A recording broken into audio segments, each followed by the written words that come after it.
All right, Are You Afraid of the Dark Season 5? I actually forced my kids to watch a few episodes because I was just like, I haven't done one of these in forever. This is ridiculous, guys. Let's do this. So in this episode, we get a Zebo reference. It was really cool to see here. And I think this is the one. Also, is it this one or is it a different one? We get a Ghastly Grinner as well. She's reading a Ghastly Grinner comic. Maybe it's in my notes somewhere. We'll find it. So this girl goes to this shop, this little clothing shop, and the owner comes in and she refers to her employees as beauties, and that her clients only want real beauties and that she hires only beautiful women. Yeah, that shit wouldn't fly today. Equal opportunity, baby. That wouldn't fly in today's society. It's like when Hooters, that's kind of like a big problem that Hooters was that they couldn't hire just on a girl's looks. Like they ran into a lot of issues with that. So like they were having to hire any body type, any person who wanted. You had like guys and you had chicks and you had all, and they were like, they didn't have Hooters. They didn't have like what men came there for. Like no one, like most dudes came there for the scenery per se. And yeah, that was a big issue they had. So she ain't gonna be able to do that no more in today's world. But today's world is fucking crazy. So she's lucky. And so she gives this girl a makeover to make her beautiful. Ooh, there we go. There's another one. Oh, what do you mean she's not naturally beautiful? I can't help but point out sensitive people's bullshit. And she gives her a compact, which she gives to all of her beauties, and just so she can constantly keep looking at herself and you know, thinking about her looks and everything. Just what people need, right? Especially at that age. What is this girl, like fucking 12 years old? The last thing on her mind should be her looks. So this girl, she's supposed to be going on a date. She gets invited over to this girl's house because she has like the new shipment in. She's like, no, I got to go out on a date with this guy. But then she realizes like she didn't get her watch back, and she's got to have this watch. Like this guy is not going to like her unless she has this watch that she wears.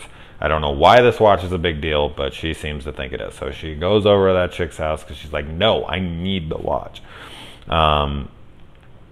And so we see before this that the other girl who works there, she comes over to her house, she takes a drink from this thing, she looks at herself in the mirror, and then her eyes light up like whites, and it cuts away.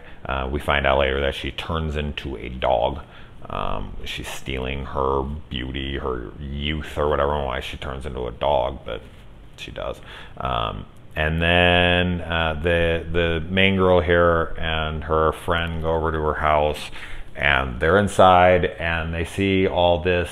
Like the friend goes to the bathroom and she's looking at all the pictures on the wall, and they're all of this woman. So she's very vain. She only thinks of herself. She only has pictures of herself. But these are pictures that are dating back to the 20s. Which, if you're trying to hide the fact that you're a witch, which I think is kind of funny because this is Witch Week in Killer Flicks. So it was funny when I watched this. I was like, hey, this is about a witch. This fits the theme of the week. If you're trying to hide the fact that you're an ageless witch, you probably shouldn't hang around pictures inside your house where you're inviting people that tell people that you've been the same age since the 1920s. You could just say it's like one of those novelty pictures that you get at the like carnival or something, where they take a picture of you in like 1920s gear. She's like, oh, I did all those in the same day. So, but she likes to keep those around. But then the chick grabs a mirror, her compact, which she gives her employees the one thing that she can't stand, the one thing that she can't look at. I don't understand how she does her hair or her makeup if all she sees is her old wrinkled face when she looks in an actual mirror. But she has one enchanted mirror. I'm sure she can see herself as beautiful in that and how she appears to the world. But I want to know if it's our eyes that are enchanted or her face. Like her body, is that enchanted, or is it our eyes that are? Because that doesn't make any sense otherwise. Because this girl looks through her compact up at the pictures on the wall and at the painting, even at the painting. Now that is my clue that it's her, that's our eyes, that there's that when she's in our vicinity, that our eyes become bewitched. And because the painting and the pictures too, but let's take the painting, it shouldn't change. Like, so she takes it and she looks at the painting, and the painting makes it look like she's an old woman. Why would the painting change?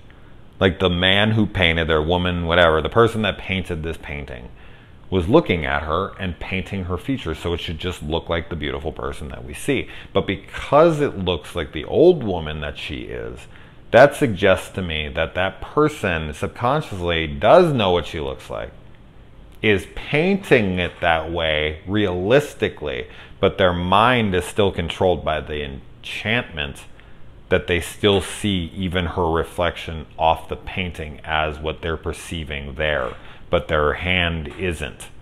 Like, their creative mind is painting it how it really looks. She can't enchant that, but she can enchant your eyes to believe they're seeing what they're not. So I way overthought that for Are You Afraid of the Dark, but I just thought that the painting was good evidence. Same thing with like the photos, like, but that's a little different because we're not dealing with creative minds and whatever. But the pictures shouldn't change, right? Like, and that's the way she looks, right? That's the way we perceive it. But it's our eyes. It's not her, because she should. If it was our eyes, if it was anything else, right? The picture is a reflection. So like a mirror. So when you take it, it shouldn't show it like that. But then if that's true, then why in our reflections can you see her right? You know, like, it starts to break down logically, which is, it's a kid's show, so it doesn't really matter. But I just was way overthinking that as usual. And then, yeah, her friend's turning into a dog. She goes, she breaks the mirror, and she like starts, the effects are really cool. Her face starts to kind of deteriorate, gets older and older, and turns into a skull. And it does it all in like one like clear shot of her face, so it doesn't like keep cutting away and then back. Like, it does it once, I think, but like it turns from like an old woman's face to a skull all in one shot. And I thought that was a really cool effect. Yeah, I like that. So I guess she had to kill the dogs. Like, why didn't she just rob their energy from them right there? Like, then she had to sacrifice the dogs when she made them into dogs. Like, silly. All right, guys, that's enough of this episode. I've way overthought.